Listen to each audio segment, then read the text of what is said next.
Sir सुनिए। Sir inverse तो पढ़ लिया सर, मगर मुझे मैट्राइसिस अब नहीं पढ़ना। क्यों नहीं पढ़ना?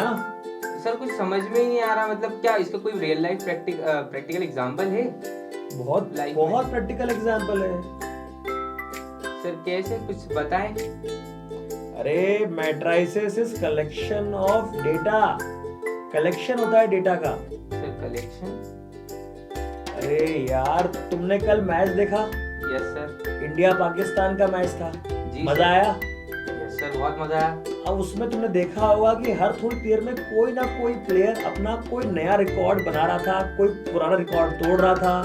तो तुम सोचो, इतने सारे मैच होते हैं, इतनी सारी चीजें होती हैं, इतने सारे रिकॉर्ड बनते हैं, इतने सारे डेटा को कैसे वो मैनेज करते हैं और इतने सारे डेटा को कैसे वो ट्रैक रखते हैं कि कौन सा रिकॉर्ड कब टूट रहा है, क्योंकि इंस्टेंट तुम्हारे स्क्रीन पे ब्लिप करता है वो। तो ये सब कैसे होता है? ये होता है मैट्राइसिस। कैलकुलेटर यूज करते हो, मैट्राइसिस होता है उसमें। आपने ओएमआर शीट भरी हुई है, ओएमआर शीट में आप 4 ऑप्शन में टिक करते हैं, मैट्रिक्स सॉफ्टवेयर से वो कॉपी चेक होती है। तो यही सब तो है। इतने सारे रियल लाइफ एग्जांपल्स। हाँ, इंटरेस्ट आ रहा है सर। चलिए सर स्टार्ट करते हैं। चलो मेरे भाई, चलो पढ़ते हैं। अरे मुझे उठा तो दो। ये कैसे बच्चे हैं आजकल, टीचर को पटक देते हैं।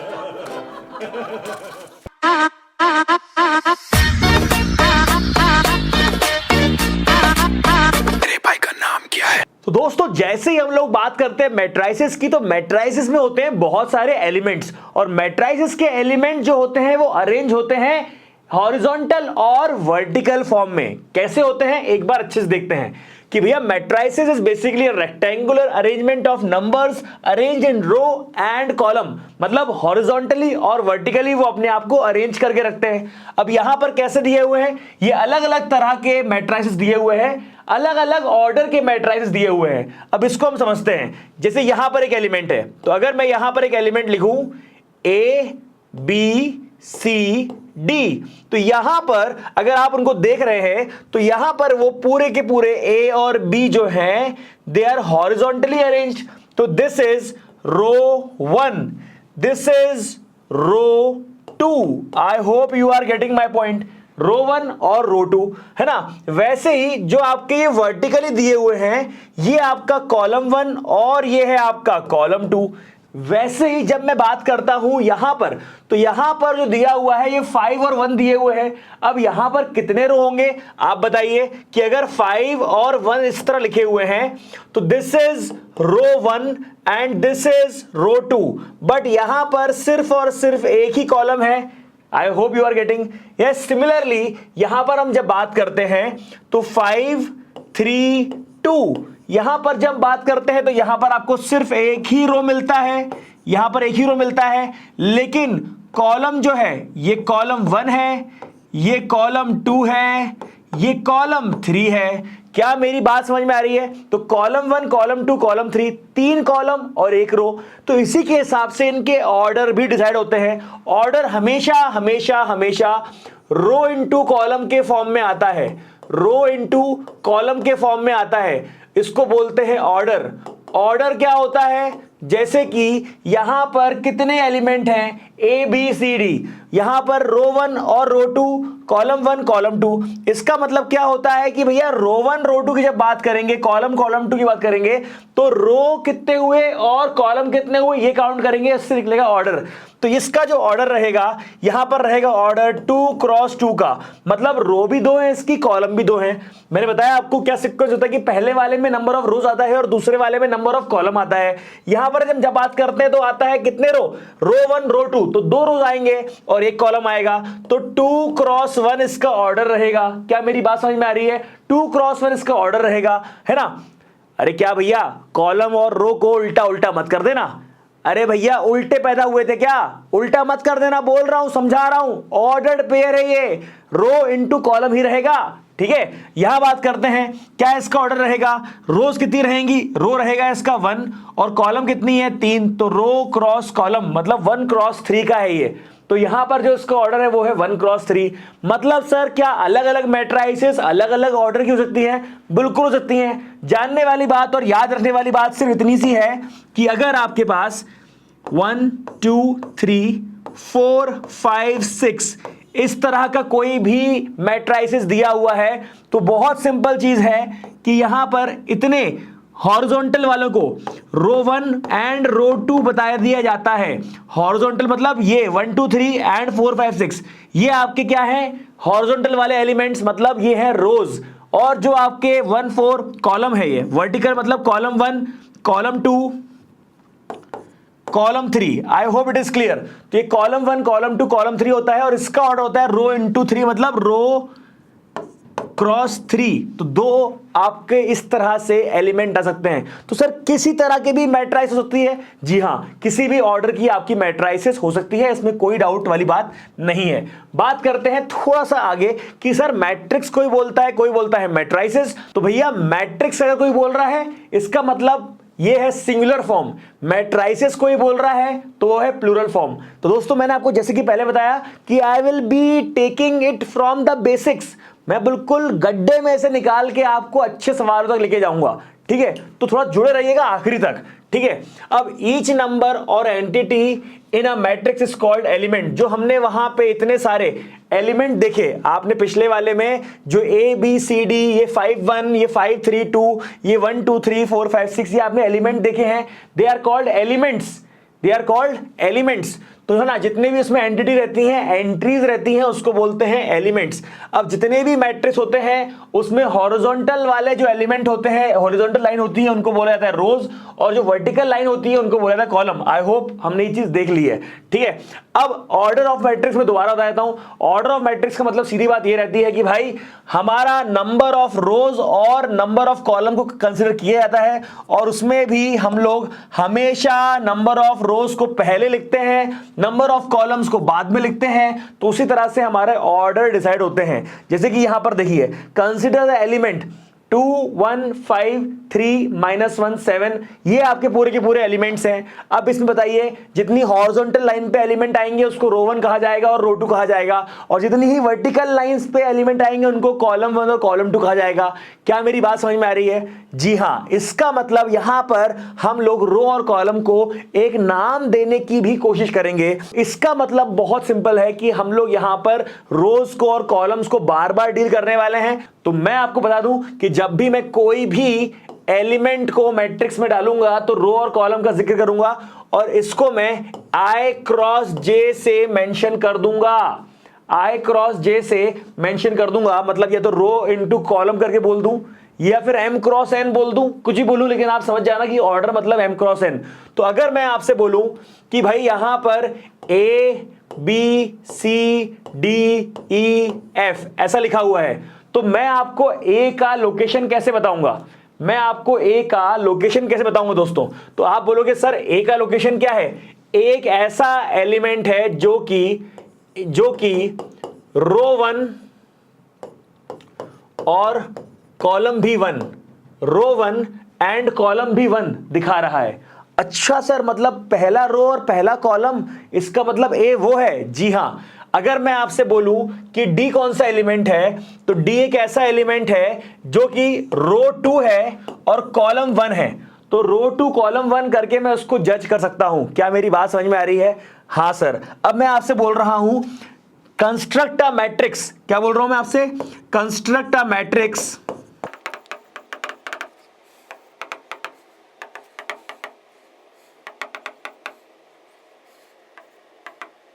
थ्री क्रॉस 3 की आपको मैट्रिक्स बनानी है, और जो आपके ए आई जे मतलब जो इसके एलिमेंट्स होने वाले हैं वो आई प्लस जे के फॉर्म में होने वाले हैं। आप बोलोगे सर ऐसा कैसे होगा? अरे भाई ये है आपका मैट्रिक्स, ठीक है? अब यहां पर 3 क्रॉस 3 मतलब कितने एलिमेंट आएंगे? 3 इंटू 3 9 एलिमेंट आएंगे, तो नंबर ऑफ एलिमेंट 9 हो जाएंगे। तो आप बोलोगे हाँ सर। अब इसमें ए आई जे, ये जो पहला एलिमेंट है वो कौन सा एलिमेंट है? तो आपने कहा सर ये है आपका 1 1। क्या है ये आपका? ये 1 1 है। ये क्या है आपका? ये 1 2 है, मतलब रो 1 कॉलम 2। ये कौन सा एलिमेंट है? ये 1 3 है, रो 1 कॉलम 3 है ना। ये क्या है एलिमेंट आपका? A21 A22 और A23, A31 A32 और A33। तो ये आपके क्या हो गए? कॉलम हो गए। अब यहां पर आप एलिमेंट्स लिखोगे कैसे दोस्तों? तो आप बोलोगे सर इसको एलिमेंट को लिखना बहुत आसान है। 1 प्लस 1 मैंने क्या बोला, i प्लस जे के हिसाब से होगा।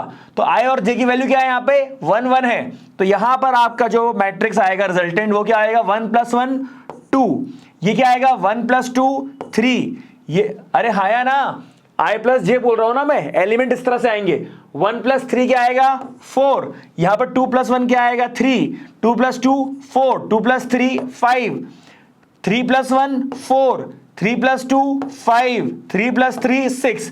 अच्छा सर, मतलब इस तरह से हमको अगर दे दिया जाए कि हमको किस तरह का मैट्रिक्स बनाना है, कौन से ऑर्डर का बनाना है, बता दे अगर वो अपन को, और अगर बता दे कि किस फॉर्मेशन में एलिमेंट है, i प्लस जे के फॉर्म में है, i प्लस जे बाई 2 के फॉर्म में है, i स्क्वायर प्लस जे के फॉर्म में है, या फिर i प्लस जे का होल स्क्वायर के फॉर्म में है, जिस भी फॉर्म में दिया रहेगा हम उसमें बस आपको ऑर्डर देना कंपलसरी है, हम उसके हिसाब से बना सकते हैं। पहले हम ये ड्रॉ करेंगे कि 3x3 में कितने एलिमेंट होते हैं, क्या क्या उनका एड्रेस होता है, A33 A23 A22, ये जज करना हमको आना चाहिए, और उसके बाद हम किसी भी एलिमेंट की वैल्यू निकाल सकते हैं। जी हाँ, तो ये वाली बात आपको समझनी बहुत जरूरी है।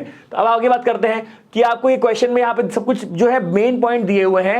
यहाँ पर क्या बोला यार, देखो जरा अच्छे से, कि जब आपको ऑर्डर किसी भी चीज का लिखा जाता है तो आपको हमेशा रो को पहले लिखा जाता है, रो को पहले लिखा जाता है और उसके बाद कॉलम को लिखा जाता है। ये बात हमारी भूलने वाली नहीं है, जो हमने सबसे सीख ली है। नोटेशन जो होता है मैट्रिक्स का वो इस तरह से होता है कि m जो होती है, मतलब आपने ये मैट्रिक्स लिखी, यहां पर m क्रॉस n आएगा, तो m is always number of rose and n is always number of column. अगर किसी ने लिख दिया b इज अ मैट्रिक्स, जैसे यहां पर लिखा हुआ है b is a matrix 5 cross 3, तो इसका मतलब क्या है कि इस b वाले मैट्रिक्स में ये एक ऐसी मैट्रिक्स है जिसमें टोटल 5 रो होंगी। क्या होगा मेरे बच्चे, रो 1, रो 2, रो 3, रो 4, रो 5, ये 5 रो होंगी, और इसमें कॉलम जो होगा दोस्तों, कॉलम रहेगा 3। तो ये आ गया column 1, column 2 and column 3। I hope you are understanding this part, yes और नो। तो 3 आपके 5 रो हो गए और 3 जो है आपके कॉलम हो गए। तो इस तरह से इसको मेंशन किया जाएगा।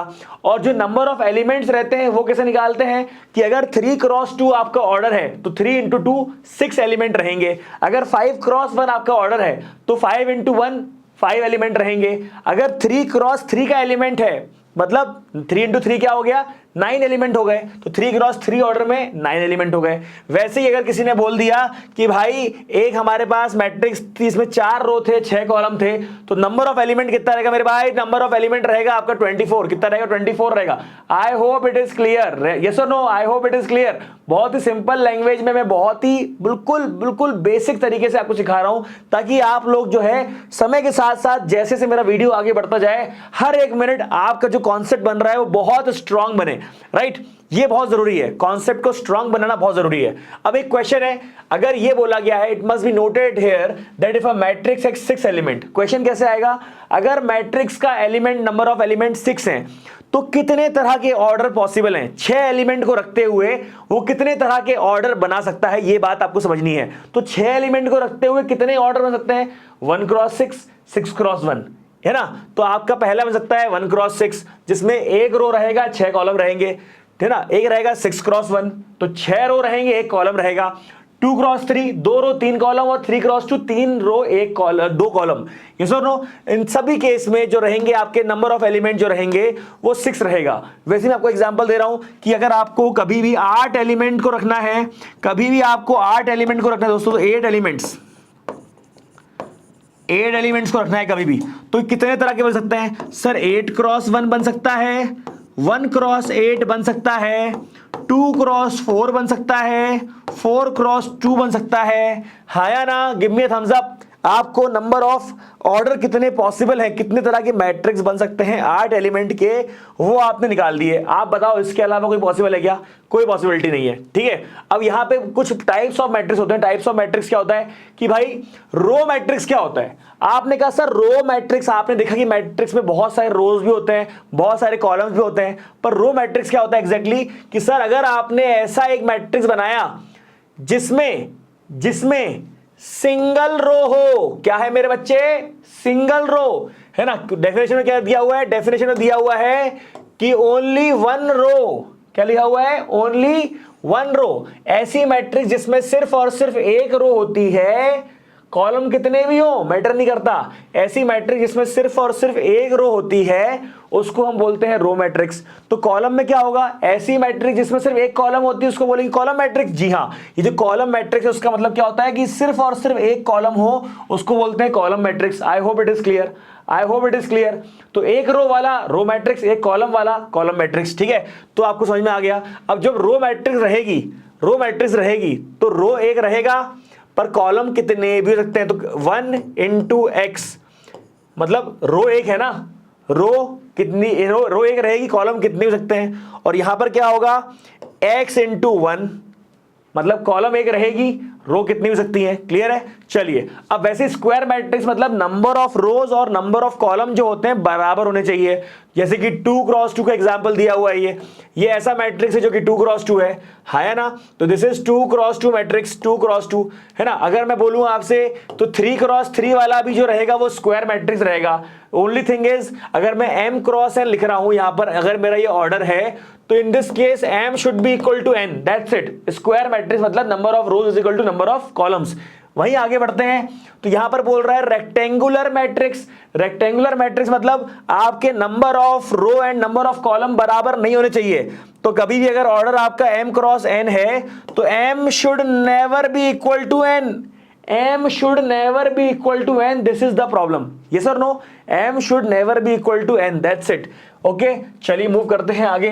अब यहां बोलता है जीरो और नल मैट्रिक्स क्या होता है। तो जीरो मैट्रिक्स मतलब जहां पे एलिमेंट जो होते हैं वो जीरो रहे, चाहे वो कोई सा भी ऑर्डर रहे, 2 क्रॉस 2 रहे, 3 क्रॉस 3 रहे, 3 क्रॉस 2 रहे, 4 क्रॉस 1 रहे, 3 क्रॉस 1 रहे, 3 क्रॉस 5 रहे, कुछ भी रहे।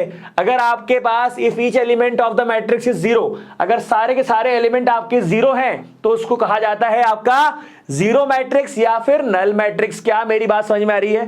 Very good. आगे बढ़ते हैं। सर डायगोनल मैट्रिक्स क्या होता है? तो डायगोनल मैट्रिक्स मतलब, ध्यान सुनना, डायगोनल, पहले तो हमको यह समझना बहुत जरूरी कि डायगोनल होता क्या है ना।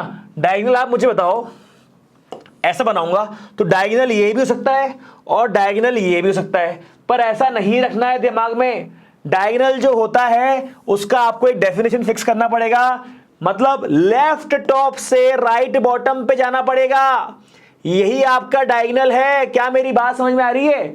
डायगोनल क्या होता है, लेफ्ट टॉप से राइट बॉटम जाना पड़ेगा। और दूसरी कंडीशन ये है कि आप मुझे बताओ, ये तो आपका ये क्या डायगोनल क्या था, डायगोनल ये था है ना, डायगोनल ये था क्योंकि ये 2 क्रॉस 2 था। ये इसमें मैं डायगोनल बना सकता हूं क्या?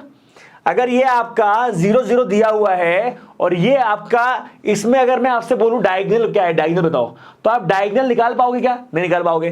क्या इसमें तुम अपना डायगोनल निकाल पाओगे? नहीं निकाल पाओगे। क्योंकि सर क्या दिक्कत है इसमें? यार ये दोनों जो है रेक्टेंगुलर हैं। क्या है ये दोनों?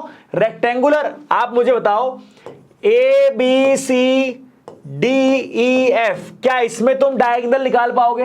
क्या इसमें तुम डायगोनल निकाल पाओगे? नहीं सर, इसमें डायगोनल नहीं निकाल पाएंगे। क्योंकि क्यों निकाल पाओगे? इसमें क्यों निकाल पाए थे, इसमें क्यों नहीं निकाल पाए, इसमें क्यों नहीं निकाल पाए, इसमें क्यों नहीं निकाल पाए? जी हाँ, जो आपके मन में आंसर है बिल्कुल सही है सर। ये था स्क्वायर, स्क्वायर था इसलिए डायगोनल मिल गया। ये सर रेक्टेंगुलर है, रेक्टेंगुलर में डायगोनल नहीं मिलेगा। अच्छा सर, इसका मतलब स्क्वायर में कभी भी निकालना ही, हमेशा डायगोनल जो है स्क्वायर में निकलेगा, हमेशा डायगोनल जो है वो स्क्वायर में निकलेगा, रेक्टेंगुलर में नहीं निकलेगा। जी हाँ सर, बिल्कुल सही बोला आपने। तो यहां पर भी जब हम देख रहे हैं तो which one is diagonal? This is diagonal, this is diagonal. अरे हाँ या ना?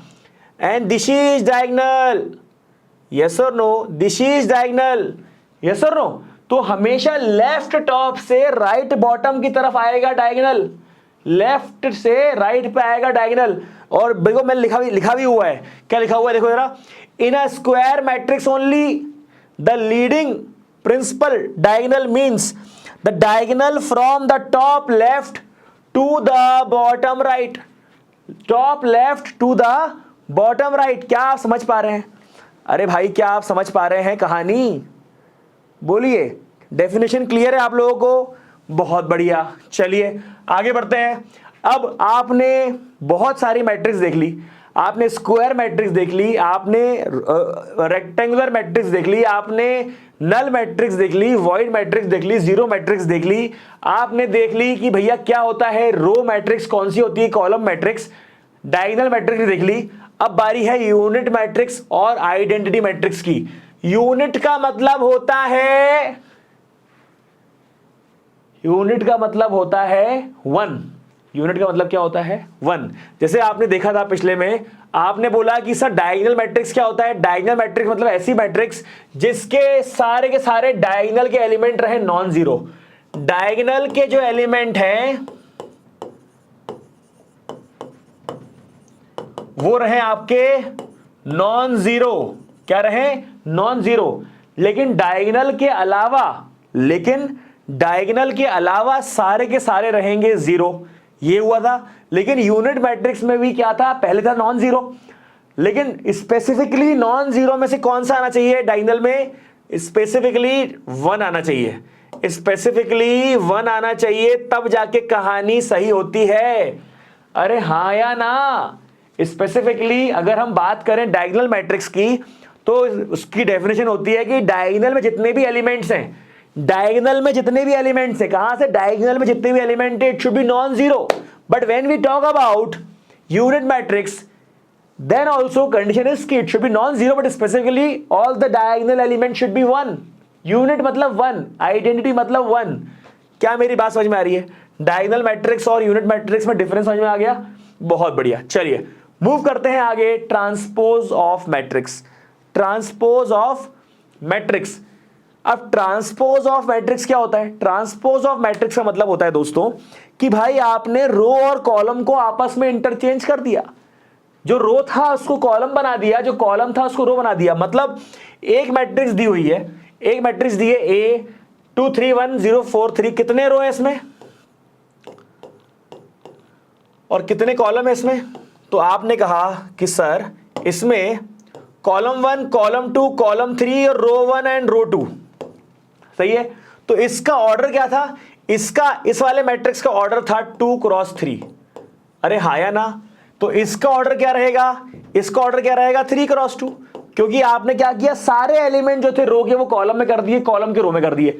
सर नहीं समझ में आया। अरे मैं सिर्फ ये कहना चाह रहा हूं कि अगर ए दिया हुआ है आपको 1 2 3, तो ए ट्रांसपोज क्या होगा? आप बोलोगे 1 2 3। जो एलिमेंट रो से बिलोंग करते थे वो एलिमेंट आज के डेट में कॉलम से बिलोंग करने लगे। क्या दिक्कत है? जो एलिमेंट रो से बिलोंग करते थे वो एलिमेंट आज के डेट में कॉलम से बिलोंग करने लगे। सर अभी भी समझ में नहीं आया। मैं सिर्फ ये कहना चाह रहा हूं, अगर आपका बी मैट्रिक्स जो है दिस इज 1 2 3 4 5 6, अब आप 1 से स्टार्ट करोगे तो 1 2 3 ऐसे नहीं जाओगे, 1 2 3 ऐसे नहीं जाओगे, 1 2 3 ऐसे जाओगे, ऐसे ऐसे। समझ में आया? तो बी ट्रांसपोज लिख दूं या फिर बी के ऊपर डैश लगा दूं। दिस इज नोन एज क्या? 1 2 3 एंड 4 5 6। तो row get exchange with column, column get exchange with row. क्या मेरी बात समझ में आ रही है? एक बार इसको अच्छे से देख लो। ये जो मेरा एग्जांपल है इसको अच्छे से देख लो और मुझे बताओ फटाफट एक बार रिस्पॉन्स देके कि क्या मेरी ये छोटी सी बात आपको समझ में आ रही है। बहुत ही आसानी से मैंने बताने की कोशिश करी है, बहुत ही इजी लैंग्वेज में मैंने बताने की कोशिश करी है। I hope you are getting it, right? So this is how we can find out transpose. Now, equality of matrix. Equality of matrix. सबसे पहले जो होता है दोस्तों, equality of matrix क्या होता है कि जब भी आपके पास जो मैट्रिक्स रहेंगे उसको हम इक्वल तभी बोलेंगे जब पहली चीज तो ये दो कंडीशन है। पहली चीज तो ये दोनों के ऑर्डर जो होते हैं दोस्तों वो सेम होने चाहिए। पहली चीज तो ये कि दोनों के ऑर्डर जो होते हैं वो सेम होने चाहिए। दूसरी चीज ये कि ऑर्डर के साथ साथ करस्पॉन्डिंग एलिमेंट भी बराबर होने चाहिए। आप बोलोगे करस्पॉन्डिंग मतलब ये देखो, 2 का मतलब 2, 3 का मतलब 3, 1 का मतलब 1 एंड 5 का मतलब 5। करस्पॉन्डिंग एलिमेंट जब सेम रहेंगे दोस्तों तभी हम उनको इक्वल मैट्रिक्स कॉल करेंगे। इक्वल मैट्रिक्स कॉल तभी करेंगे when they have first of all same order. 2 cross 3 है पहला, तो दूसरा भी 2 क्रॉस 3 होना चाहिए। 3 क्रॉस 1 है पहला, तो दूसरा भी 3 क्रॉस 1 होना चाहिए। और जो एलिमेंट मतलब लेफ्ट हैंड साइड टॉप का 2 है तो यहां पे भी लेफ्ट हैंड साइड टॉप का 2 होना चाहिए। राइट हैंड साइड टॉप का 3 है तो यहां पर भी राइट हैंड साइड 3 होना चाहिए। और लेफ्ट हैंड बॉटम में अगर 1 है तो यहां पर भी लेफ्ट हैंड बॉटम में 1 होना चाहिए। This is the only condition.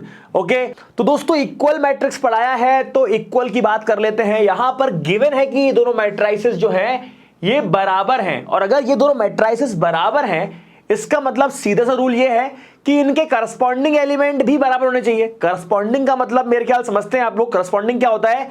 ये जो है इसके करस्पॉन्डिंग है, ये जो है इसके करस्पॉन्डिंग है, ये जो है इसके करस्पॉन्डिंग है, और ये वाला जो है इसके करस्पॉन्डिंग है। आई होप आपको ये करस्पॉन्डिंग वाला खेल समझ में आ गया होगा।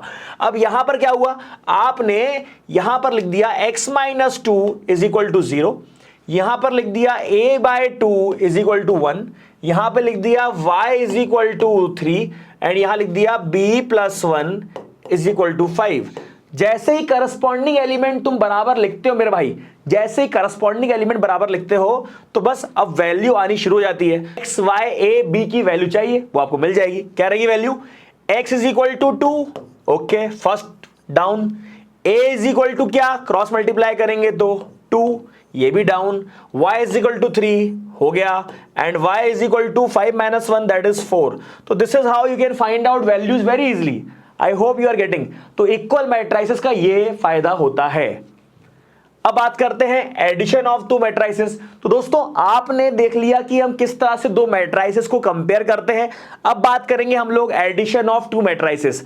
मतलब जब 2 मैट्रिसेस रहेंगी उनको ऐड करना रहेगा, और मैं आपको बता दूं addition is only possible, addition is only possible only when 2 matrices are equal.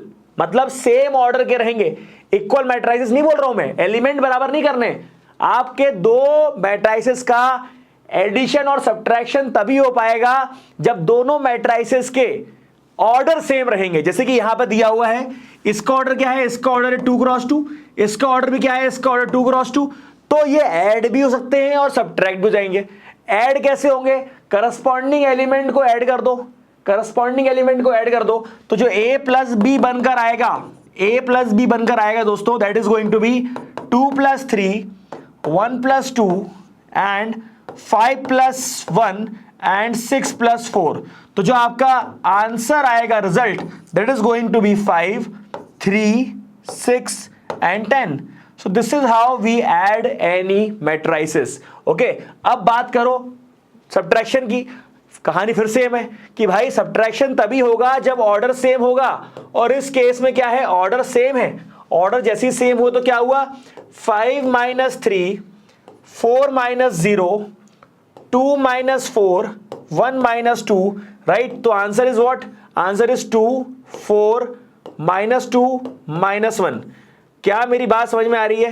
क्या मेरी बात समझ में आ रही है? So this is your final answer my dear friends, this is your final answer. I hope आपको समझ में आ गया होगा कि तुम्हारा किस तरह से आंसर आएगा। तो a + b निकल गया और a - b भी निकल गया। ठीक है, अब बात करते हैं कि भाई कभी आपके पास सवाल आ जाए तो अगर उसमें पूछा जाए कि a + b की वैल्यू क्या आएगी, b + a की वैल्यू क्या आएगी, या a + b + c की वैल्यू क्या आएगी, तो आप बड़े ही आराम से कर सकते हो। आई होप आप आराम से कर लोगे। क्या करना है इसमें, मैं सिर्फ एक बार करके दिखा रहा हूं ये वाला। जैसे मान लो a + b और b + a, आपको पता है कि ऑब्वियस सी बात है a + b और b + a की वैल्यू बराबर आएगी, है ना। और यहां पूछ रहा है कि क्या a + b + c या फिर a + b + c, अगर ब्रैकेट चेंज कर दें तो क्या इसकी वैल्यू चेंज हो जाएगी? नहीं चेंज होगी। क्यों चेंज होगी? अगर यहां पर बोल रहा है, मैं सेकेंड पार्ट कर रहा हूं, अगर इसका अगर वो ये बोल रहा है कि a + b + c लिखना है जिसमें ये ब्रैकेट में है, तो क्या हो जाएगा यहां पर, आप इन दोनों को मतलब a + b को लिख दो इस तरह से। तो यहां पर क्या आ गया, a + b मतलब 5 - 3 2, 4 और 0, 4 + 0 0, 3 + 1 4, -2 + 4 ये 2। तो ये आपका आ गया a + b की वैल्यू, और ये आ गई तुम्हारे c की वैल्यू। तो c की वैल्यू क्या आ गई यहां पर, c की वैल्यू दी हुई थी यहां पर 1 - 3 0 एंड 2, यस और नो। ये आपका आ गया पहला पार्ट। अब यहां पर अगर आप लेते हैं ऐसा कुछ कि a + b + c लेते हैं तो आपके पास क्या वैल्यू आएगी। आपने कहा सर a पहले लिख देते हैं अकेला, a पहले आपने अकेला लिख दिया 2, 4, सॉरी यहां पर कितना दिया है 5 4 3 -2 और b प्लस सी की वैल्यू क्या आएगी -3 + 1 तो -2 0 -3 तो -3 1 + 0 तो 1 एंड 4 + 2 6। अब तुम जब सॉल्व करने आओगे तो दोनों में ही सेम आंसर आएंगे। 5 - 2 कितना आ गया 3 4 - 3 1 3 + 1 4 -2 + 4 यहां कितना आ गया 4। ठीक है यहां पर कितना आ गया यहां पर कितना आ गया बताओ 2 + 1 3 4 - 3 1 4 + 0 4 2 + 2 4 ये रहा तुम्हारा आंसर। बोलो हाँ या ना बोलो हाँ या ना क्लियर हुआ कि नहीं हुआ क्लियर है कि नहीं आंसर सेम है। ठीक है तो इसी तरह सवाल आपको रहेंगे एग्जाम में आप बड़े आराम से कर लोगे ऐसी मैं उम्मीद करता हूं राइट आप बड़े आराम से इसको कर लोगे चारों पार्ट आपसे हो जाएंगे मैं ऐसी उम्मीद करता हूं। ठीक है अब बात करते हैं कि भाई अगर आपको ऐड करना है तो फिर से और एडिशन के सवाल देख लो। तो a + c क्या होगा दोस्तों a + c में डायरेक्ट करके दिखा रहा हूं 5 + 2 क्या हो जाएगा a + c सॉरी 5 - 3 कितना होगा यहां पर आएगा 2 4 + 2 कितना आएगा 6 3 + 0 तो 3 + 1 कितना आ गया 3 + 1 आ गया 4 और -1 + 0 कितना आ गया -1 यह क्या आ गया a + c। यहां पर आप चाहें तो b - a लिख देते हैं b - a क्या होगा b - a मतलब 2 - 5 दैट इज -3 1 - 4 तो यह आ गया -3 0 -3 तो यह आ गया -3 4 ध्यान सुनना 4 -1 4 -1 तो यहां पे कितना आ गया 5। साइन का थोड़ा ख्याल रखिएगा ठीक है यहां पर क्या हो गया a + b - c क्या होगा यहां पर a + b - c को करेंगे तो करस्पॉन्डिंग एलिमेंट ही तो है। a क्या है आपका 5 + 2 + 3 यहां पर कितना आया 4 + 1 - 2 3 + 0 -1 and -1 + 4 -0 तो this is how you can find out the answer. I hope it is clear yes और no give me a thumbs up अगर आपको ये समझ में आ गया हो तो। बहुत आसान सी कैलकुलेशन है ठीक है। अब यहां पर मैं किसी भी मैट्रिक्स को उसके ऑर्डर से भी ऐड कर सकता हूं किसी भी मैट्रिक्स को उसके ऑर्डर से भी ऐड कर सकता हूं। सर कैसे कर सकता हूं यहां पर दिया हुआ है इतना बड़ा मैट्रिक्स अब इसके ट्रांसपोज से ऑर्डर चेंज किया तो क्या बन जाएगा ऑर्डर चेंज किया तो क्या बन जाएगा ट्रांसपोज बन जाएगा। बहुत बढ़िया अब ऑर्डर चेंज कर रहा क्या हुआ ए आपका ये बन गया ए हो गया 2 1 3 इसका -3 और ये कितना आ गया और इसका ए ट्रांसपोज क्या होगा मेरे बच्चे ए ट्रांसपोज मतलब ऐसा कुछ ये जो पहले रो था वो कॉलम बन जाएगा 2 3 1 पहले क्या था रो था अब 2 2 1 3 की रो था तो 2 1 3 कॉलम बन गया 4 - 3 2 क्या था आपका 4 - 3 2 जो था आपका पहले रो था कॉलम बन गया। अब आप मुझे बताओ क्या मैं ए को ए ट्रांसपोज से ऐड कर सकता हूं क्या इनका सेम ऑर्डर है। यहां पे ऑर्डर क्या बताओ यहां पे ऑर्डर है आपका 2 × 3 यहां पर ऑर्डर है 3 × 2। हमने पहले ही डिस्कस कर लिया था कि भाई एडिशन और सब्ट्रैक्शन में you should have same order always. जब तक सेम ऑर्डर नहीं होगा तब तक हम इनको ऐड नहीं कर पाएंगे। क्या मेरी बात समझ में आ रही है तो सेम ऑर्डर होना आपका बहुत जरूरी है यस और नो। वैसे ही b + b ट्रांसपोज की जब बात करते हैं तो आपका b जो रहेगा b इज व्हाट तो मैं यहां लिख देता हूं नॉट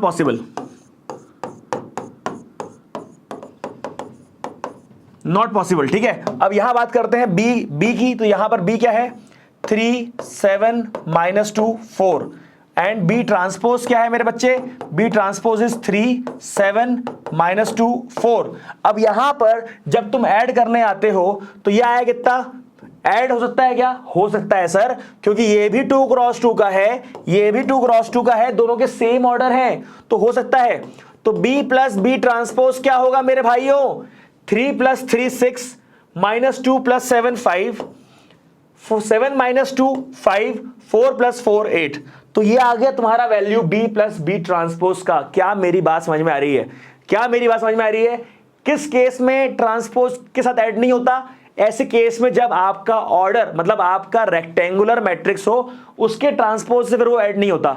स्क्वायर मैट्रिक्स होता है तो वो अपने ट्रांसपोज से भी ऐड हो जाता है या सब्ट्रैक्ट हो जाता है। क्लियर है यस लेट्स मूव अहेड। चलिए बात करते हैं यहां पर बहुत सिंपल सी यहां बात चल रही है कोई अगर आपका मैट्रिक्स दिया हुआ है आपके पास a दिया है b दिया हुआ है आपको x निकालना है क्या करेंगे अरे सर कैसी बात कर दी आपने x निकालना है अगर तो यहां पर क्या हो जाएगा, b माइनस से हो जाएगा और क्या, तो x क्या होगा यहां पे बताओ, b लिखेंगे पहले -3 -8 5 -6 1 -2 0 -4, खत्म सर। तो x की वैल्यू आने में क्या टाइम लगा बताओ, -11 -1, ये कितना आ गया 3, ये कितना आ गया 4। तो यहां पर आपके पास आंसर आ गया, अरे हाया ना, यहां पे आपके पास बड़े आराम से आंसर आ गया, ठीक है। तो यही केस यहां पर था। अब आपसे बोला गया कि फाइंड x, आपने बोला sir x is equal to क्या होगा, x इज इक्वल टू होता है a प्लस बी सर।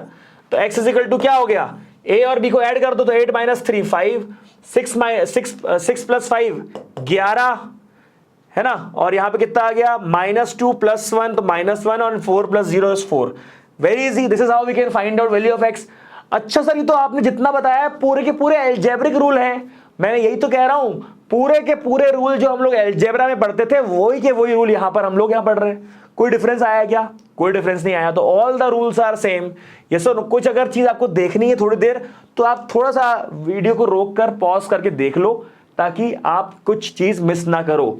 यहां पर क्या है बताओ, यहां पर अगर आपका कोई मल्टीप्लिकेशन मतलब आपने एडिशन देख लिया, आपने सब्ट्रैक्शन देख लिया, अब आप बात कर रहे हैं किस चीज की, आप बात कर रहे हैं multiplication of a term into a matrices. कोई अगर आपका कोई स्केलर नंबर है, स्केलर नंबर मतलब 3 4 5, कोई सा भी आपका एक कांस्टेंट है, उसको अगर आपको मल्टीप्लाई करना है तो क्या होगा, अगर मान लो मेरे पास ये 1 क्रॉस 2 का एलिमेंट मैट्रिसेस है तो 3 को मल्टीप्लाई करना है, तो 3 ऐसा नहीं कि पहले वाले में हो जाएगा या दूसरे वाले में नहीं होगा, दूसरे वाले में हो जाएगा पहले वाले में नहीं होगा। अगर मैट्रिसेस दिया हुआ है मेरे भाई, अगर मैट्रिसेस दिया हुआ है तो this 3 will be multiplied to both, 4 में भी होगा और 1 में भी होगा, तो 3 4 से 12 भी होगा और 3 1 3 भी होगा। क्या मेरी बात समझ में आ रही है, दोनों में मल्टीप्लाई होने वाले हैं ये, ठीक है। वैसे जब 2 लिखा हुआ है सामने और 6 2 -4 0 दिया हुआ है तो 2 जो है आपका सब में मल्टीप्लाई होगा, 2 6 = 12, 2 - 4 = -8, 2 2 = 4, 2 0 से 0, सारे एलिमेंट में होगा। वैसे ही अगर यहां पर A B C D E F दिया हुआ है और उसमें अगर K मल्टीप्लाई करना है तो बहुत सिंपल सी बात है कि this is going to be KA KB KC, है ना, KD KE KF। It means the scalar number, the constant number is going to be multiplied with all the elements of the matrices. Does not matter whatever be its order, it does not matter, right? चलिए move करते हैं आगे। आप मुझे बताइए कि A अगर दिया हुआ है, B अगर दिया हुआ है, C अगर दिया हुआ है तो A + 2B - C की वैल्यू क्या रहेगी, A + 2B - 3C की वैल्यू क्या रहेगी, मुझे बताइए सब लोग निकाल के। कैसे निकालेंगे, तो आप बोलेंगे सर एक एक करके निकालते हैं। A + 2B - 3C का मतलब होता है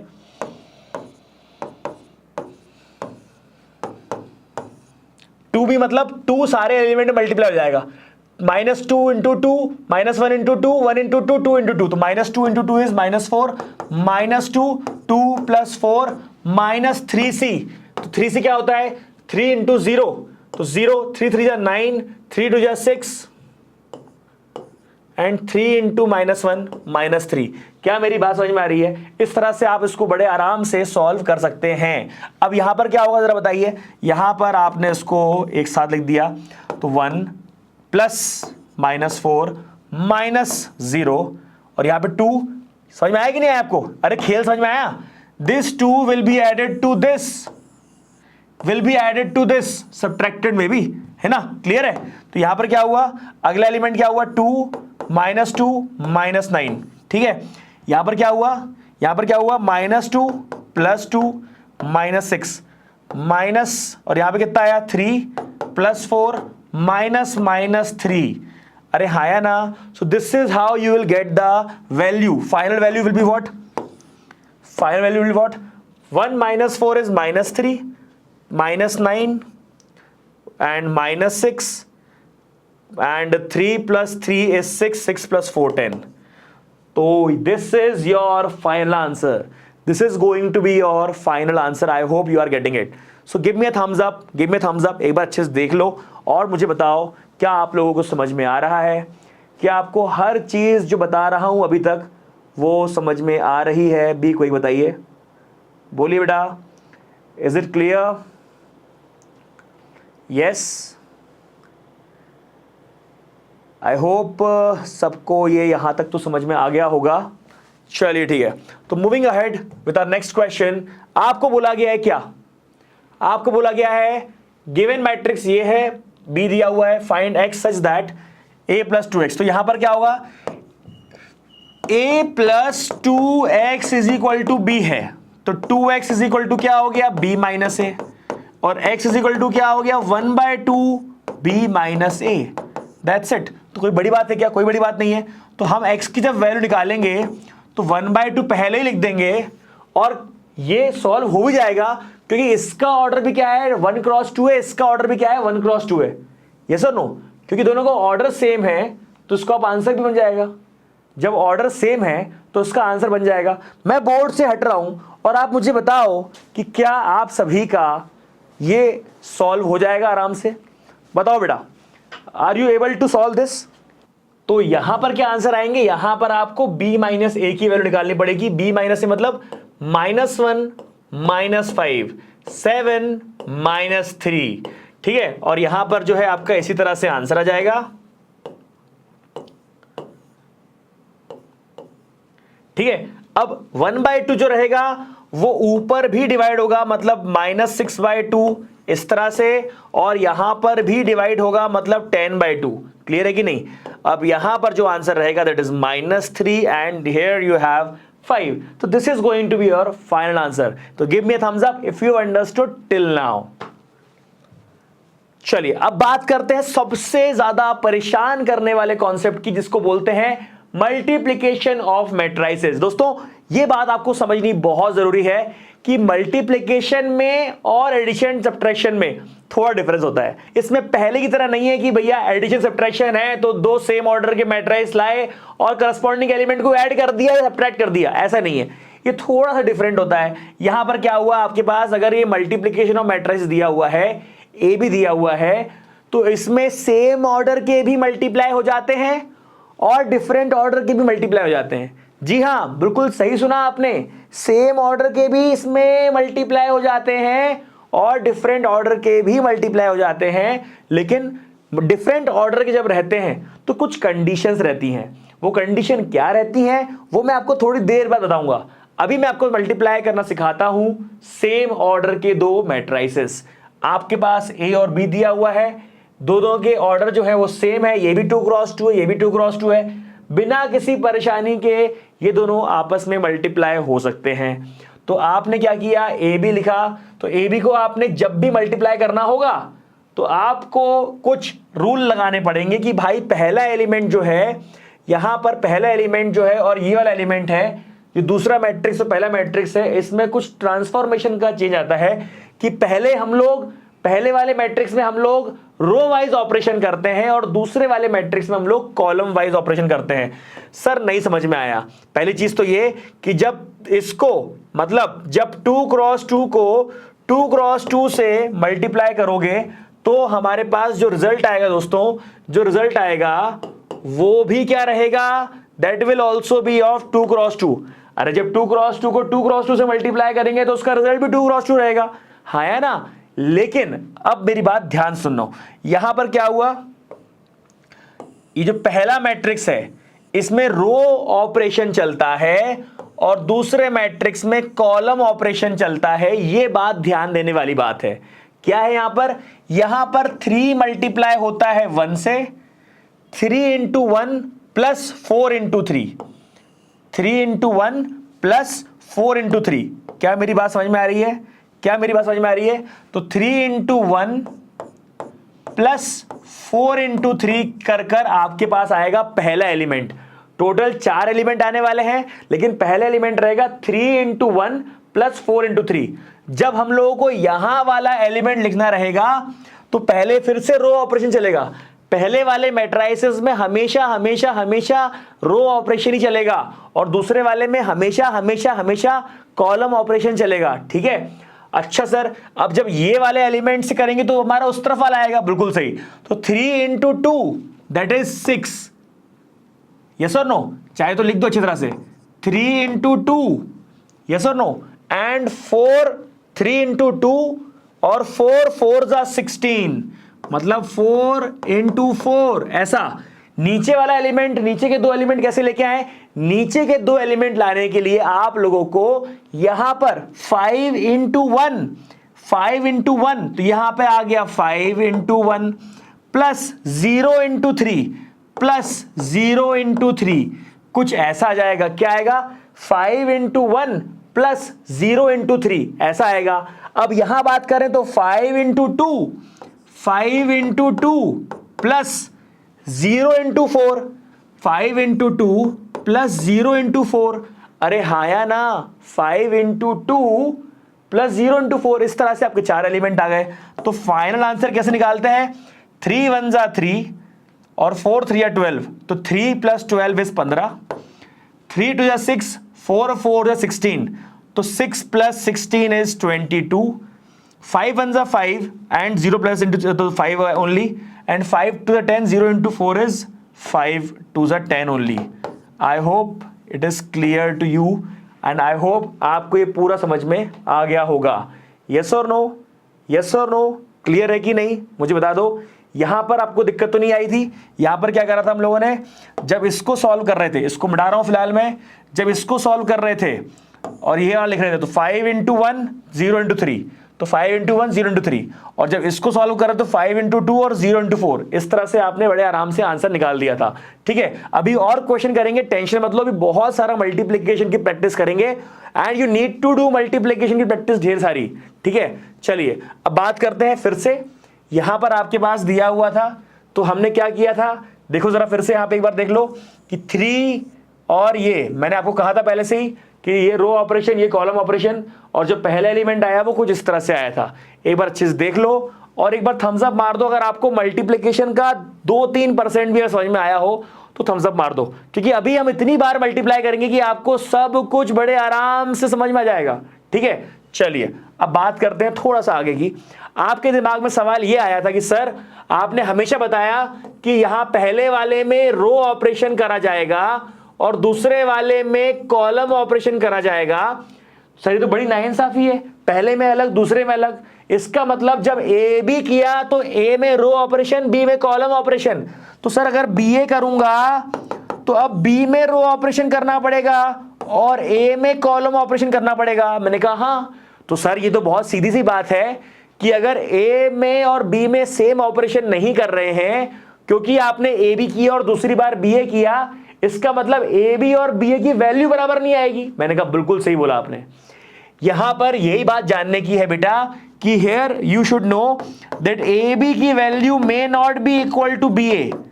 3 इंटू 2 6 होता है, 2 इंटू 3 6 होता है, लेकिन ए बी और बी ए बराबर नहीं होंगे। क्लियर है मेरी बात? ठीक है, A B into B A मतलब A B and B A may not be equal. Yes और no? I hope you understand. Okay, now moving ahead. ये दिया हुआ है आपको -2 3 4 1 1 2 3 5। A B is over here, what is given? AB is given. Now what is given? BA is given. तो we will find out AB and BA separately, है ना। BA के time पे B पहले लिख दूं,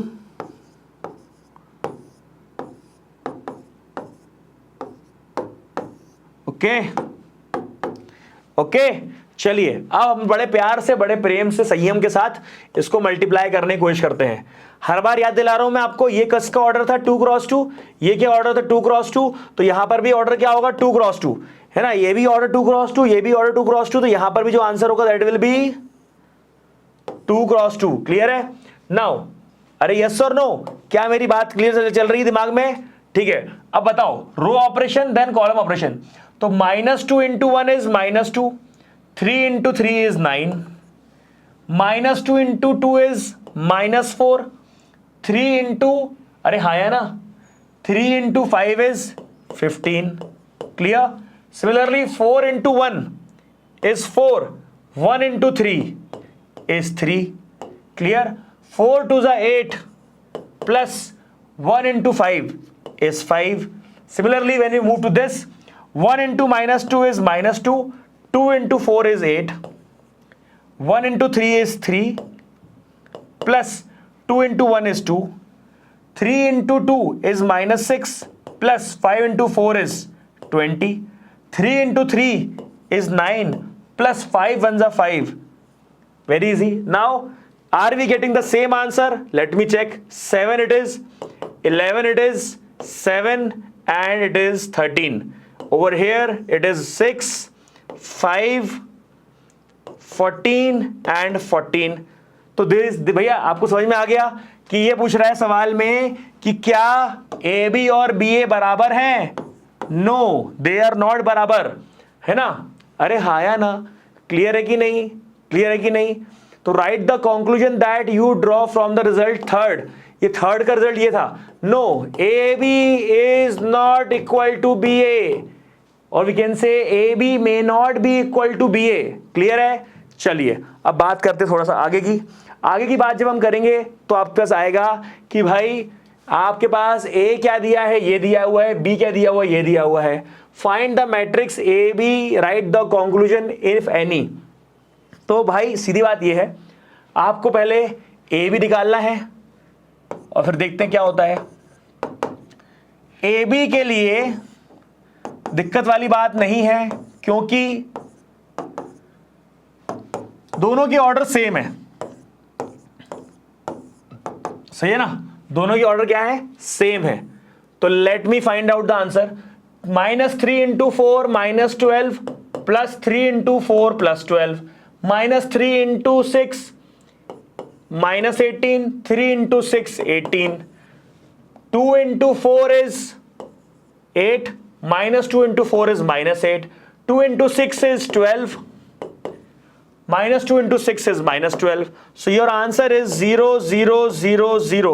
The very, very nice answer. Very easy answer it is. अरे हाँ या ना? तो ये आपका आंसर आ गया 0, 0, 0. अब आपको क्या रिजल्ट ड्रॉ करना है? इससे रिजल्ट ये ड्रॉ करेंगे कि अगर, ध्यान सुनना, अगर आपके रो और कॉलम में एलिमेंट सेम तरह के होते हैं, having change in sign, element same element होते हैं, change in sign, तो वो आपका जो अगर मल्टीप्लाई करते हैं तो आंसर 0 आता है. क्लियर है? चलिए यहां बताइए, आप चाहें तो उसको सॉल्व कर सकते हैं. आपके पास आएगा a is equal to this, b is equal to this, c is equal to this. तो आप बताइए show that A B is equal to A C. करने में कोई दिक्कत है क्या? ए बी को पहले मल्टीप्लाई कर दो, ए सी को मल्टीप्लाई कर दो. अगर सेम होंगे तो लिख दीजिएगा, कोई बहुत बड़ी चीज है क्या? तो अब देखिए दोस्तों, आपके पास सवाल यह है कि अगर एक मैट्रिक्स दिया हुआ है ए और ये मैट्रिक्स दिया है बी, तो क्या ए बी पॉसिबल है? क्या ए बी पॉसिबल है? बताइए जरा फटाफट. आपके पास दो मैट्रिक्स दिए हुए हैं, है ना? पहले का ऑर्डर क्या है? हमें देखना नहीं है एलिमेंट क्या है, बाद में देखेंगे वो. पहले का ऑर्डर क्या है? 2 क्रॉस 2, और यहां पर हमारा ऑर्डर क्या है? 2 क्रॉस 1. है ना? तो क्या इनके मल्टीप्लीकेशन पॉसिबल है? बिल्कुल है. तो ये आ गया 3, 5, 4, -2, 2, 4. Yes, multiplication is very much possible. आप मुझे बताओ कि अगर इनका मल्टीप्लीकेशन होता है तो ऑर्डर क्या आएगा? सर देखिए, इससे चेक होता है मल्टीप्लीकेशन. 2 इज इक्वल टू 2, मतलब हाँ मल्टीप्लीकेशन पॉसिबल है, लेकिन उसके बाद जो है, जो ऑर्डर बनता है वो बनता है इससे, 2 क्रॉस 1 से. अच्छा सर, तो ये ऐसा एक मैट्रिक्स आएगा रिजल्ट में? जी हाँ. तो करते हैं, यहां हमेशा रो वाइज चलेगा, ये कॉलम वाइज चलेगा. फिर से ध्यान देना, ये रो वाइज चलेगा, ये कॉलम वाइज चलेगा. तो 3 इंटू 2 क्या हुआ? 6. तो 3 into 2 6 and 5 into 4 20. Now 4 into 2 8 -2 into 4. क्या मेरी बात समझ में आ रही है? क्या मेरी बात समझ में आ रही है? अरे हाँ या ना? 4 इंटू 2 8 -2 इंटू 4 -8. तो व्हाट इज द रिजल्ट? तो आप बोलेंगे 6 प्लस 20, तो ये आ गया 26, और यहां पर आ गया 8 -8 तो 0. तो this is your final answer. Yes, आप बोलोगे if A is A B possible? Yes, A B is possible. If yes, find A B. तो A B is this. This is what? A B. This is your final answer. Give me thumbs up. Clear है कि नहीं? चलिए एक बार इसको अच्छे से देख लीजिए.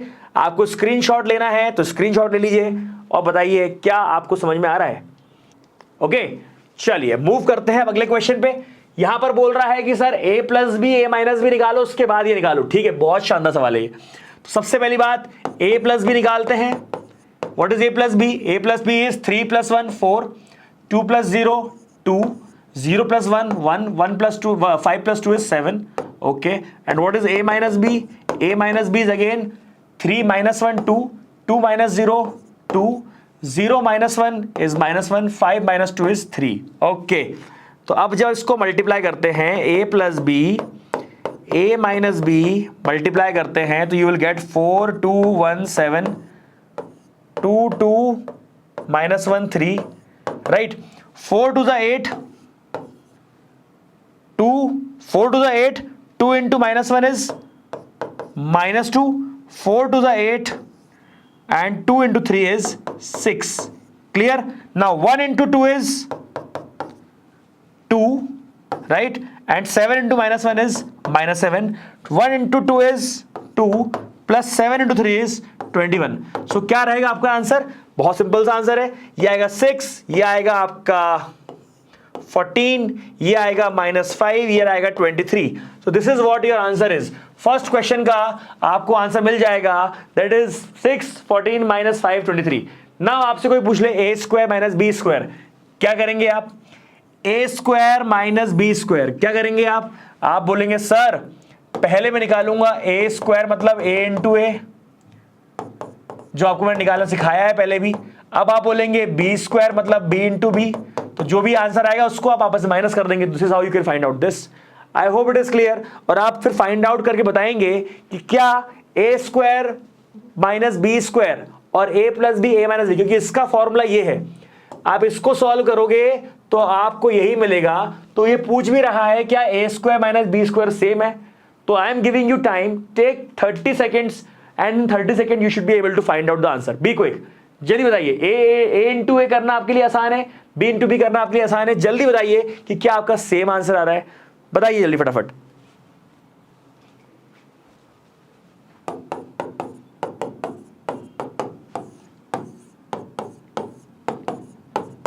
अगर आपने ए स्क्वायर माइनस बी स्क्वायर किया होगा तो आपको आंसर मिला होगा ये।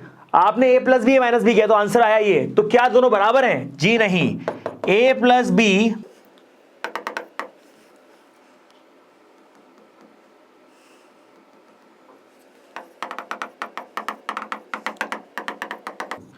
अलजेब्रा में ये रूल फॉलो होता है, लेकिन मैट्रिसेस के केस में A square minus B square is not same as A plus B A minus B. क्यों?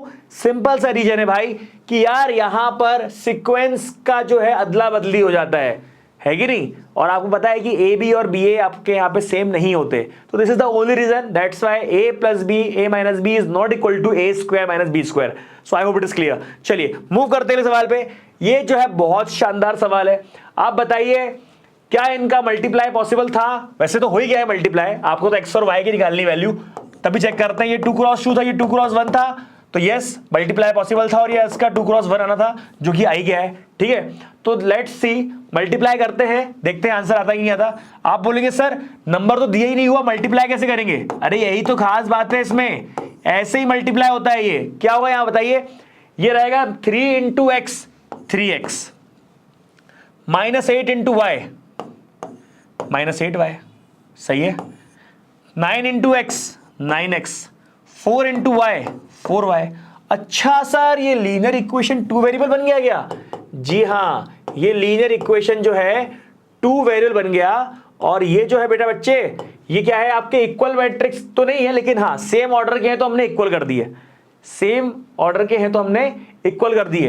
And they are equal also because their corresponding terms are equal. तो corresponding term को equal कर देंगे तो क्या आएगा?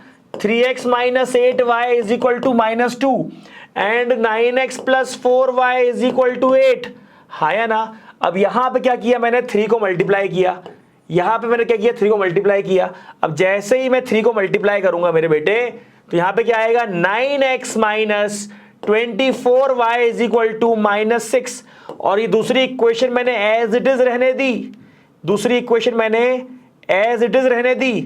ठीक है, तो यहां पर जब मैं माइनस करूंगा इनको, तो ये माइनस माइनस माइनस, तो ये 9x कैंसिल हो गया। 24 - 4 इज -24 -4 इज -28 y, और -6 और -8 कितना आ गया -14, तो y इज इक्वल टू क्या आ गया 1/2। क्या मेरी बात समझ में आ रही है? y इज इक्वल टू क्या आ गया 1/2। And what is the value of x? यही x की y की वैल्यू इसमें डाल लो या फिर इसमें डाल लो, तो यहां पे डाल के देख लेते हैं भाई। तो आंसर इज क्या 3 times of x minus 8 times of 1/2 is equal to -2। ठीक है, तो यहां पर कितना आ गया 3x minus 4x is equal to -2। So x is equal to 2, तो यहां पर y इज इक्वल टू आ गया था 1/2, x आ गया 2। क्या बात समझ में आ रही है? क्या बात समझ में आ रही है? x इज इक्वल टू 2 और y इज इक्वल टू 1/2, ये आपका आंसर है। इसमें डाल दो value and this is your final answer. I hope it is clear, right? एक बार अच्छे से देख लो और मुझे बताओ कि क्या आपको ये चीज समझ में आ रही है, क्लियर है कि नहीं, क्लियर है कि नहीं? बोलो बेटा। I hope it is clear, right? Now without wasting time let's move to our next concept, है ना? एक बार मैं इसको अच्छे से फिर से कर देता हूँ, कहीं गलती तो नहीं होगी इसमें। कुछ यहाँ पे क्या है, यहाँ बताइए। यहाँ पे डाल रहा हूँ वैल्यू में, यहाँ पर डाल के दिखा रहा हूँ वैल्यू इसकी मैं। तो कितना आ गया 3x minus 8y is equal to -2 and x is equal to 2।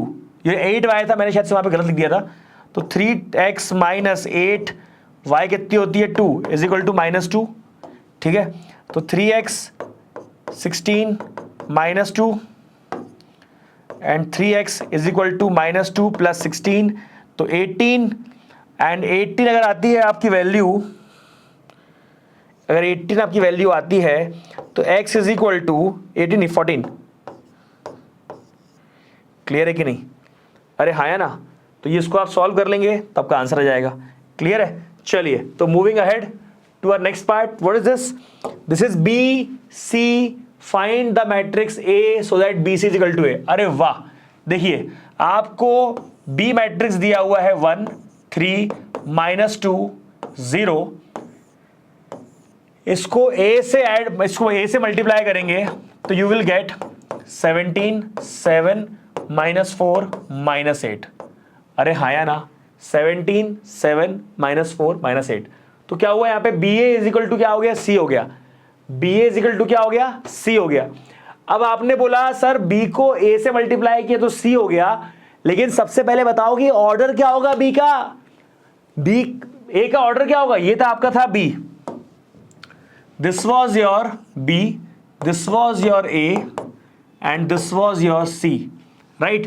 तो A का ऑर्डर क्या होगा? तो आपने कहा सर इसका ऑर्डर था 2 क्रॉस 2, इसका ऑर्डर था डैश क्रॉस डैश, इसका ऑर्डर था 2 क्रॉस 2। आप मुझे बताओ 2 क्रॉस 2 वाले मैट्रिक्स को किस मैट्रिक्स से मल्टीप्लाई करेंगे कि 2 क्रॉस 2 का मैट्रिक्स आएगा? बोलो, 2 क्रॉस 2 वाले मैट्रिक्स को कौन से ऑर्डर वाले मैट्रिक्स से मल्टीप्लाई करेंगे कि फिर से 2 क्रॉस 2 आएगा? तो आपने बोला कि सर यहां पर अगर 2 क्रॉस 2 है तो आपको मल्टीप्लिकेशन पॉसिबल करने के लिए यहां पर जो है वो भी यहां पे करना पड़ेगा, तो ये तो 2 रहेगा ही रहेगा। और आपको पता है कि जो ऑर्डर यहां पर, ये ऑर्डर कहां से बनता है? यहां से बनता है। तो ऑर्डर यहां बनेगा तो 2 cross dash is equal to 2 cross 2, तो यहां पर भी क्या रहेगा 2 क्रॉस 2। तो 2 क्रॉस 2 में जब 2 क्रॉस 2 मल्टीप्लाई करेंगे तभी तो 2 क्रॉस 2 आएगा। अरे हाँ या ना? जी हाँ। तो यहां पर हम लोग इस तरह सॉल्व करेंगे। अब आप बोलोगे सर 2 क्रॉस 2 का मतलब लिखेंगे इसके अंदर, तो भैया लिखना ये है आपको A B C D। क्या मेरी बात समझ में आ रही है? A B C D आपको वैल्यू निकालनी है। The moment you will be able to find out A B C D और आपका आंसर आ जाएगा। सही है? द मोमेंट आप A B C D निकालना सीख जाओगे तो आपका आंसर आ जाएगा। Very nice. करो, बताओ कैसे करेंगे?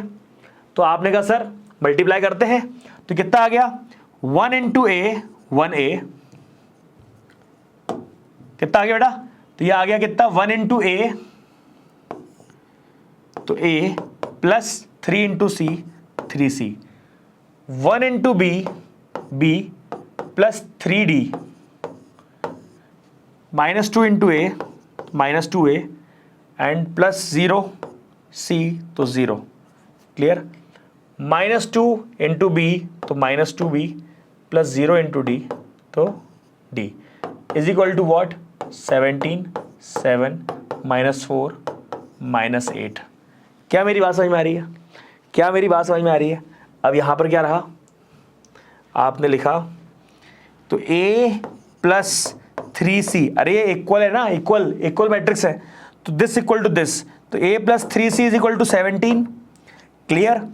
And from here you know very well that this is what, -2a is equal to -4, तो -2a इज इक्वल टू -4 मतलब a इज इक्वल टू 2, अरे हाँ या ना, a इज इक्वल टू 2। अब a इज इक्वल टू 2 आ गया, इसका मतलब क्या हो गया, यहां पर क्या आएगा 2 plus 3c is equal to 17 and 3c is equal to 15 and c is equal to what 5, correct.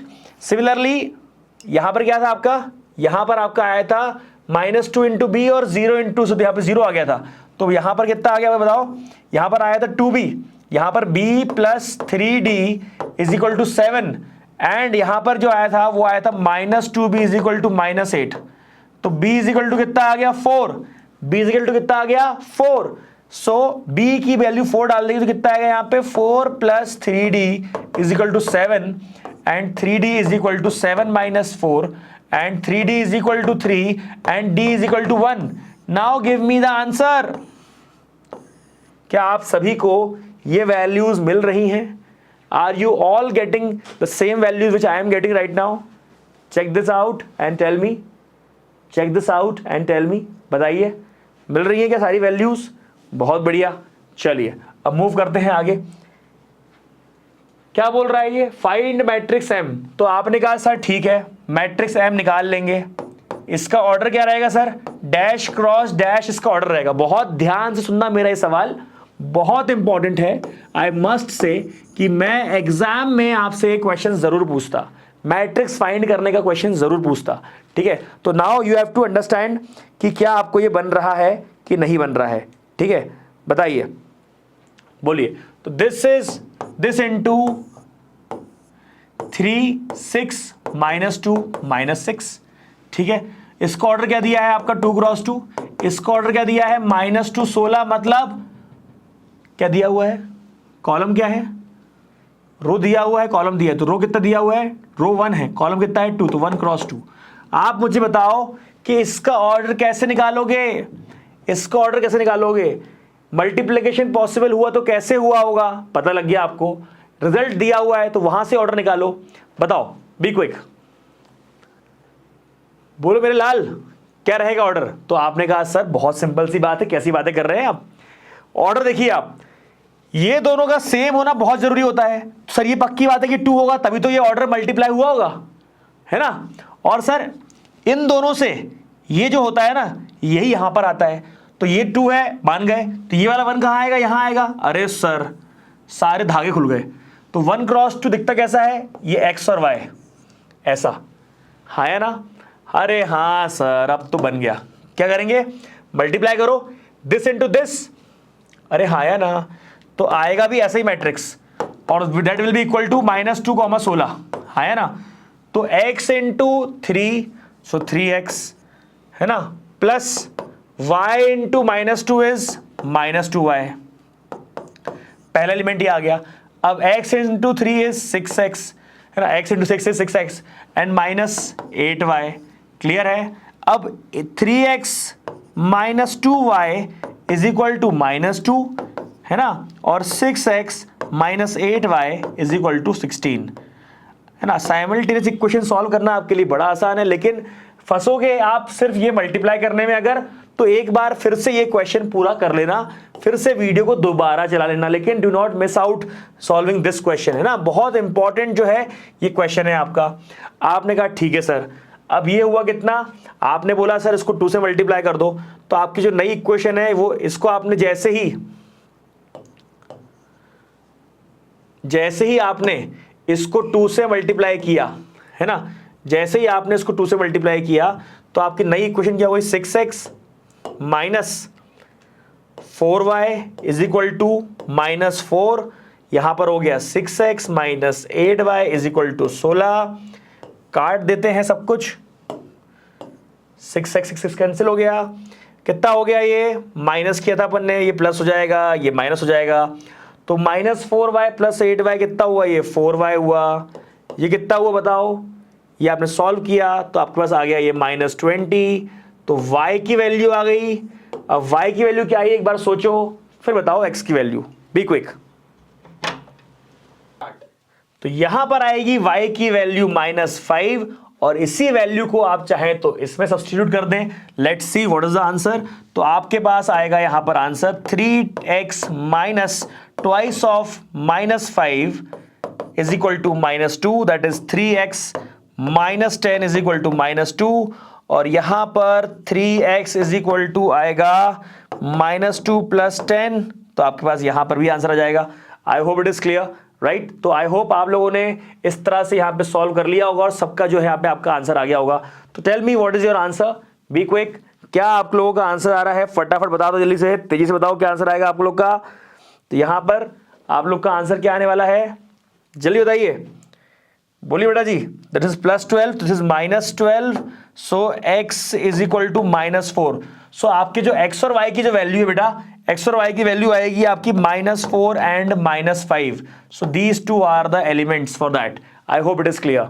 चलिए मूव करते हैं अगले क्वेश्चन पे। क्वेश्चन बोलता है आपका कि सर फिर से x की वैल्यू निकालो, और x की वैल्यू निकाल के पहले उसका ऑर्डर निकालो और उसके बाद उसका मैट्रिक्स निकालो। तो ऑर्डर क्या रहेगा बताओ फटाफट। आपने बोला फिर से इस तरह चेक करेंगे, सर ये तो 8 था, ये -2 था, ये 1 था, ये 4 था, इसको मल्टीप्लाई किया हमने, मल्टीप्लाई किया, हमें ऑर्डर नहीं पता था इसका, फिर इसको 12 और 10 आया हमारा। आप मुझे बताओ ये ऑर्डर क्या था, 2 क्रॉस 1 था, ये ऑर्डर क्या था, 2 क्रॉस 2 था।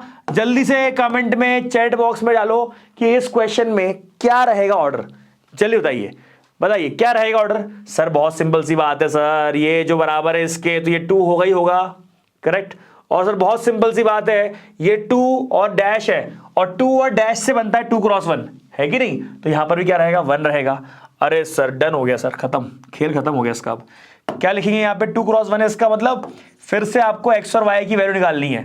तो अब ये पूछता है what is the order of matrix x, तो आप बोलोगे सर ऑर्डर जो रहेगा वो रहेगा 2 क्रॉस 1। बढ़िया सर, ये तो क्लियर हो गया। आगे मल्टीप्लाई कर दो, कितना आ गया यहाँ, मल्टीप्लाई करके भी आप बोलोगे सर मल्टीप्लाई करेंगे, मल्टीप्लाई करके भी क्या आएगा, 12 और 10 ही आएगा, क्लियर है। अब क्या आएगा, 8x minus 2y, 1x 4y, ठीक है। अब इसको बड़े प्यार से मोहब्बत से हम जो है सॉल्व करने की कोशिश करेंगे।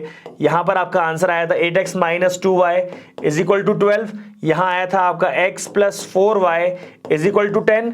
अब आप चाहें तो ये ऊपर वाली इक्वेशन को भी रिड्यूस कर सकते हैं या फिर इसमें 2 मल्टीप्लाई कर सकते हैं। कितना आएगा आपके पास, आएगा 16x minus 4y is equal to 24, and यहां पे आया x plus 4y is equal to 10। तो when you solve it, minus minus minus ये कैंसिल कर देना, राइट, नहीं जरूरत ही नहीं माइनस करने की, ये प्लस ही रहने दो, उसको प्लस ही रहने दो, ऐड करेंगे तो ये खत्म हो जाएगा।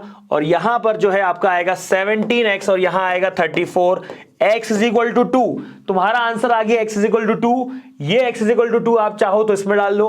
तो कितना आएगा आंसर, क्या बताओ, x is equal to 2 plus 4y is equal to 10। So यहां पर आ गया 4y is equal to 8 and y is equal to 2। तो तुम्हारे पास जो x और y की वैल्यू आनी थी वो आ गई है तुम्हारे पास 2 एंड 2। इसका मतलब यहां पे जो है मैट्रिक्स क्या रहा आपका, मैट्रिक्स रहा आपका 2 और 2, इस तरह से। This is your final answer. I hope you are getting it, right. So please make a note of it, be quick, जल्दी से इसको नोट डाउन कर लो। फिर मैं आपको बताऊंगा एक और बहुत ही इंपॉर्टेंट कॉन्सेप्ट, जल्दी इसको नोट डाउन करिए। Very nice. चलिए मूव करते हैं अगले क्वेश्चन पे। यहां पर आपसे बोला गया है कि भाई आपके पास अगर स्क्यू सिमेट्रिक और सिमेट्रिक मैट्रिक्स हो तो उसका मतलब क्या होता है। तो एक होता है बेटा सिमेट्रिक, एक होता है सिर्फ सिमेट्रिक। डिफरेंस इतना सा है, सिमेट्रिक मतलब ऐसा जैसा, जितना ऐसा उतना वैसा, है ना। सिमेट्रिक मतलब जितना ऐसा उतना वैसा, मतलब ए ट्रांसपोज करने के बाद भी वैल्यू ए ही आएगी। किसी मैट्रिक्स का ट्रांसपोज निकालने के बाद भी वो ए की तरह ही दिखे, अगर किसी मैट्रिक्स का ट्रांसपोज निकालने के बाद भी अगर वो ए की तरह ही दिखे तो उसको बोलते हैं सिमेट्रिक। लेकिन अगर किसी मैट्रिक्स का ए ट्रांसपोज निकालने के बाद वो माइनस ए दिखे तो उसको बोलते हैं स्क्यू सिमेट्रिक। क्या मेरी बात समझ में आ रही है। सिमेट्रिक का मतलब होता है कि किसी भी मैट्रिक्स का ट्रांसपोज निकाल दिया जाए तब भी वो ए ही दिखे, लेकिन स्क्यू सिमेट्रिक का मतलब क्या होता है, किसी भी मैट्रिक्स का ट्रांसपोज निकाला जाए तब वो -a बन जाए। I hope it is clear, both are different and both has their own importance. तो इस पे क्वेश्चन बनते हैं। क्वेश्चन कैसे बनेंगे, क्या बनेंगे, बहुत आसान बनते हैं, सिर्फ और सिर्फ प्रॉपर्टी यूज करने को बनते हैं। सो आई होप आपको ये पूरा का पूरा कॉन्सेप्ट दोस्तों समझ में आ गया होगा, क्योंकि दोस्तों यही जो एक चीज है वो आपको नंबर जो है बिल्कुल फुल दिलाने की गारंटी देती है।